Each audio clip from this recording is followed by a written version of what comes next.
Gen Z आन्दोलनको छानबिन टोलीले तत्कालीन प्रधानमन्त्री केपी शर्मा ओलीलाई चाहिँ भक्तपुरको गुन्डुमै गएर बयान लिएको रहेछ।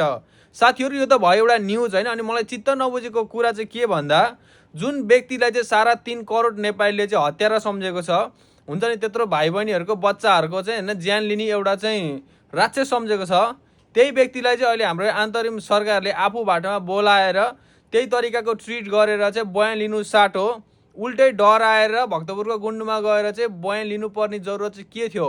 कि अहिलेको अन्तरिम सरकार कमजोर पनि यति धेरै कमजोर छ कि जुन व्यक्तिलाई चाहिँ 3.5 करोड नेपालीले हत्यारा सम्झेको छ त्यही व्यक्तिसँग डराएर त्यही व्यक्तिसँग चाहिँ हुन्छ नि बोल्न नसकेर आँखा जुदाउन नसकेर चाहिँ हुन्छ नि उसलाई चाहिँ आफ्नो अधीनमा ल्याउन नसकेर चाहिँ उही भाटामा गएर चाहिँ बयान लिनुपर्ने जरुरत छ।